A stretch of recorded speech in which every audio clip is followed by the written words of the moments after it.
What I wish I knew before starting my business. This is coming from an ex-hustle girly, and I'm gonna tell you the 5 things that I wish somebody told me ahead of time before I started my business. Now, here's some context. I've been a digital business owner for at least 4.5 years now. Deep down, I knew I did not want to work for someone else and I wasn't going to play it safe any longer. So in 2019, right as the pandemic happened, I took a leap and scraped my savings to hire my very first mentor. I started my coaching business without much of a plan or a vision. All I knew was that I wanted to help people doing what I love. My business has pivoted multiple different times, starting from being a social media coaching business to a business coaching business to now helping everyday women and professionals create abundant and spacious, hustle-free lives. Part of my work has involved online coaching, in-person events, retreats, and workshops. And I absolutely love what I do.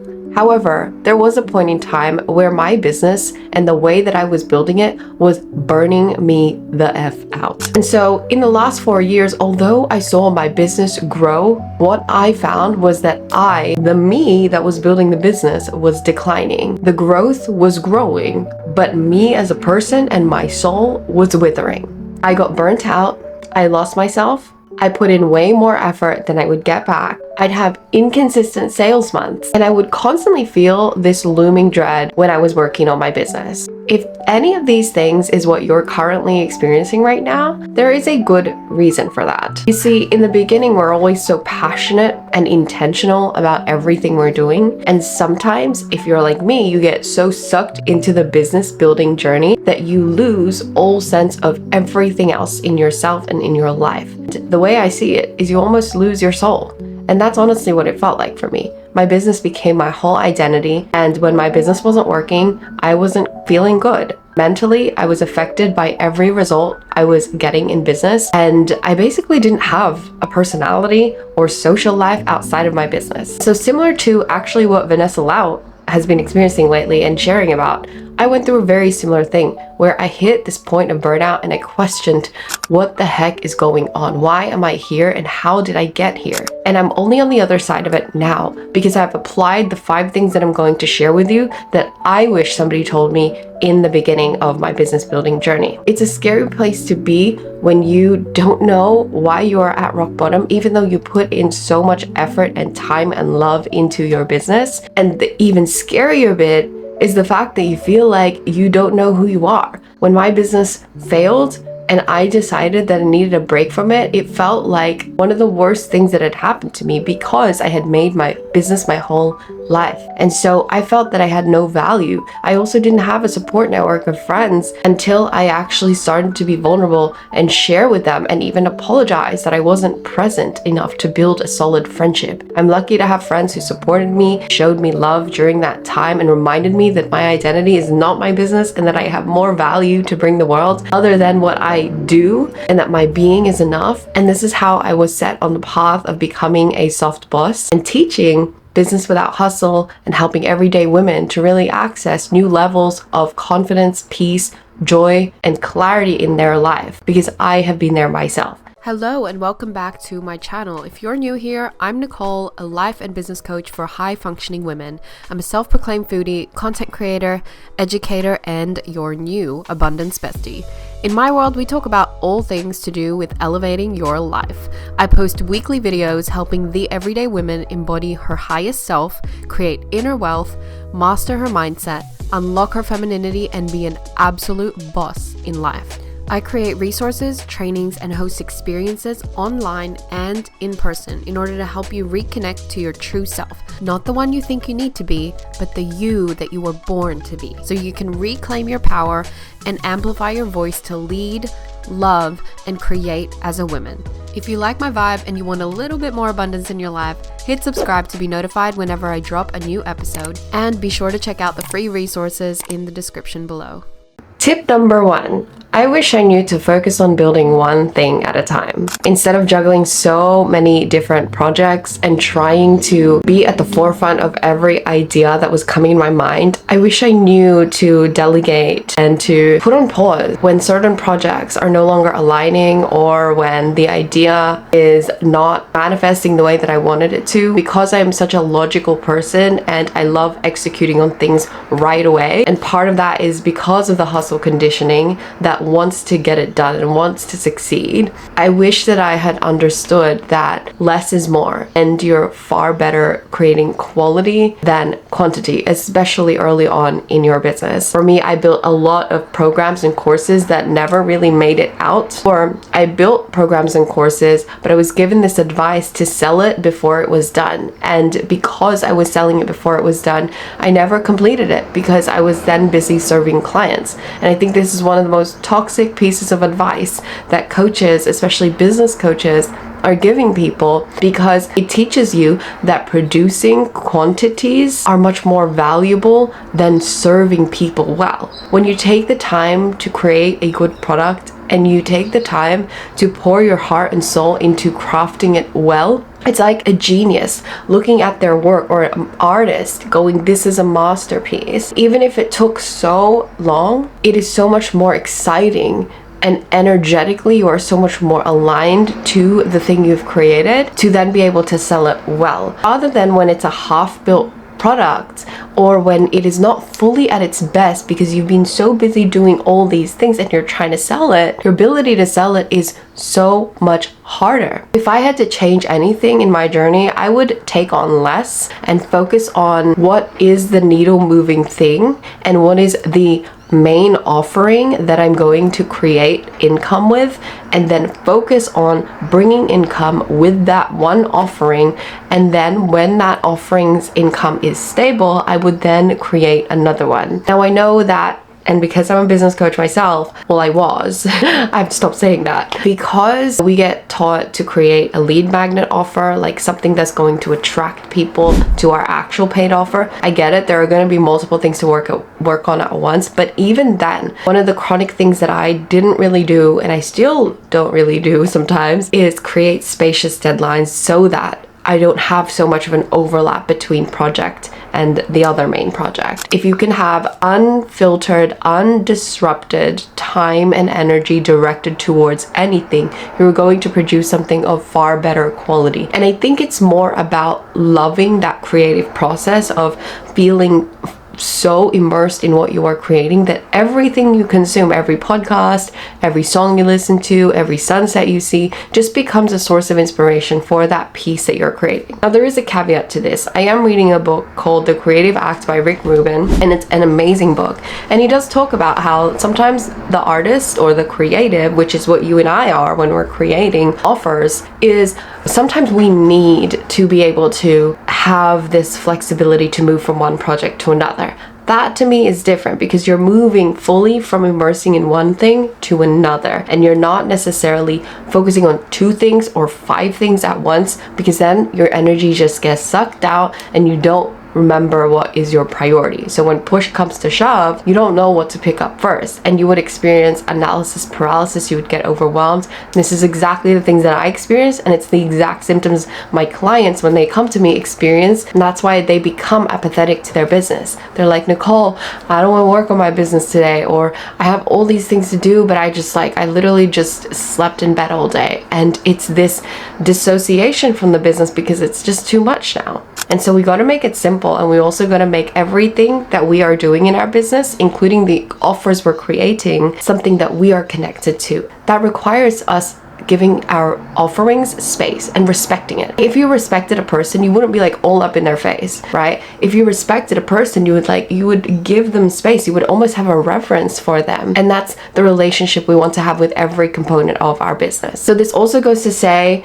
I would be mindful of what I say yes and no to, especially things like collaborations. Like when you start meeting people, especially going to networking events, or when you're brand new, you want to start collaborating. The mistake that I made was I was collaborating with anyone and everyone that I was not understanding the level of energy and time commitment that was required to actually plan, execute, and even facilitate something that is run with a collaborator. And most of the time, collaboration events within my business model, at least, was to actually bring exposure to my business, but the payoff was so little because I was not able to be 100% in, and I just felt like the day of the collaboration, the workshop would just arrive, and then I wouldn't get to execute as well. Imagine that versus actually saying no and saying, look, I'm going to pick this up when I have full capacity, and delivering so well that that collaboration and everything created within the collaboration actually reaps the return that you want. That would have been a more smarter thing to do, but you live and you learn.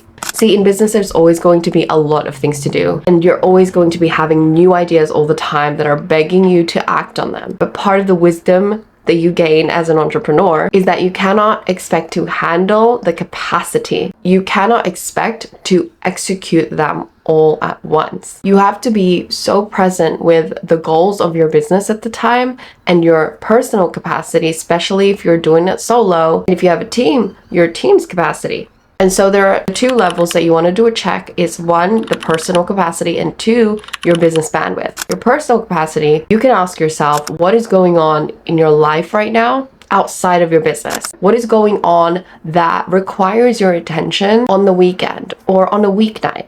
Because when you're taking on too much, you're working through the evenings, you're working through the weekend, and you lose your whole life. But if you stop to go, hang on, before I say yes to this business commitment, I'm going to ask myself what matters to me outside of my business. Maybe on Tuesday nights, you want to do a date night with your partner. Maybe you want to do 2 date nights, and you want to have a Wednesday night where you do nothing. You want to go to a dance class, and weekends, maybe you want to be with family. If these are your priorities and your collaborator only wants to meet with you on an evening, then it's a no, because it just doesn't line up. If you start honoring your personal desires over just your business and the business goals, you're going to find that your schedule starts to reflect that, and it starts to feel spacious. And this is what I call creating a balanced business, where your business is not your whole life, but it actually almost supports your life, because then everything that you're doing within your business actually creates results, because you're not so busy doing everything and reaping little results, but you're creating high quality, reaping high reward, and then your business gets to support you living your best life. And yet so many entrepreneurs are busy, booked, making money, but not living their best lives. You get it? Second thing to check is your business bandwidth. And this is your business's capacity to actually execute on the commitment. The question you want to ask is, if you have a team, what is my team's capacity to execute on this project? If I decided I was going to launch a product and I told my team, hey guys, the launch is in 2 months from now, and I had nothing prepared, no videos filmed, no copy written, and I was expecting my editors to edit, make a landing page, I was expecting my VA to build the ConvertKit funnel and my emails, but I had nothing to give them and the deadline was 2 months away, I would feel so stressed, and they would feel so under the pump because the timeline is so small. So when you're working with a team, check in with your team's capacity. If you're not working with a team, check your business's bandwidth in terms of how much time do you actually have available to taking on another project. Do a time audit if you need to, and this is something I used to do with my business clients, and I do them with a lot of my business intensive clients, which I actually still offer. If you are interested, you can book a free consultation with me. I'll link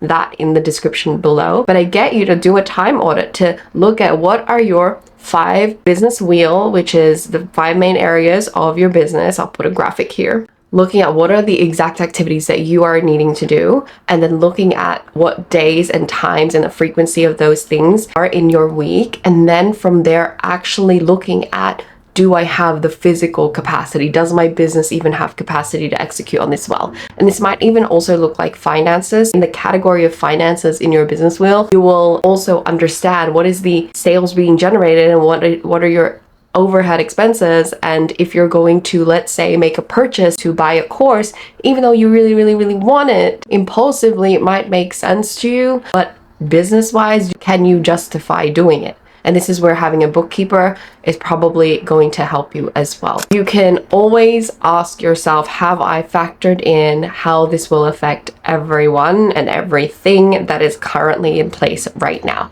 Because in business and in life, Everything is energy. Number 2, I wish I built better systems and honored the systems that I did build. I can't tell you how many times I would build some sort of database or a system and I would just set it and forget it. I would spend hours setting it up, but because it was not habit for me to engage with this spreadsheet for tracking my finances or this project managing tab that I created for my team, because it was so foreign to me and I didn't take the time and discipline to repeatedly use it, I would just not use it and my business would always be in chaos. See, a lot of women come to me and they're like, why is my business so chaotic? I still don't know what to do and what's priority. And part of that is because you don't have systems. One of the things I love to say is that systems are sacred. Systems, when you have them, they really do support you in creating more spaciousness and ease throughout your business. This isn't to say that everything needs to be systemized and rigid,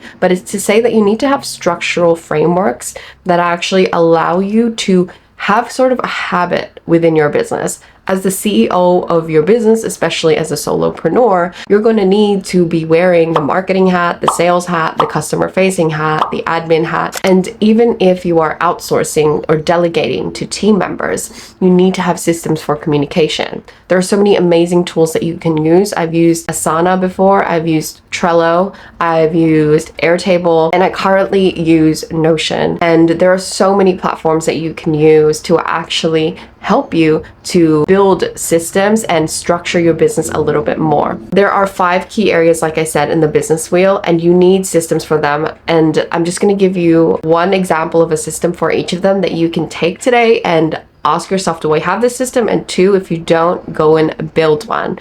There's so many also Notion templates that you can get if you're using Notion for each of these categories. The first area is cash flow and sales. You need to have a system for tracking your sales, tracking the invoices that you sent, tracking the money that goes in and goes out. And this can all be on one spreadsheet with multiple tabs, or you can have, again, a Notion tracker for finances. Number 2, you need to have a marketing system. This is your system for content ideas, content creation, content editing, and content posting or scheduling. And this can again all be inbuilt into one platform. There's a lot of content and marketing specific platforms online that allow you to do all of this, from tracking your ideas to actually laying out what you need to do. But I'll show you what my Notion looks like briefly. And if you guys are interested, comment below if you want to see how exactly I actually use Notion to do this entire content process, because this is the part that bites so many entrepreneurs in the butt. Number 3, offer delivery. You need to have a customer relationship tracking system or customer relationship management system that allows you to know when a client has signed on, if they've signed their contract and sent it back, what payment plans they're on, what emails and contact numbers they have, how far along in their journey they are. And the reason for this is because if you need to go on a holiday, or they need to go on a holiday, or somebody gets sick, you can know exactly how many credits or calls they have left, or sessions or services, whatever it is that you do. And you can track things like when you send feedback forms and if they sent it back, when to follow up. And sometimes you have someone in your business doing this with you, like an admin or a virtual assistant. If you're doing it yourself, having a spreadsheet or something of the sort to actually track clients' behavior and using it regularly, which is, again, not going to go there. I didn't do that for a long time. And so I would basically not know. I would not know what stage my clients were at in their coaching journeys, and I would not know what forms were sent out. And it's just TAF.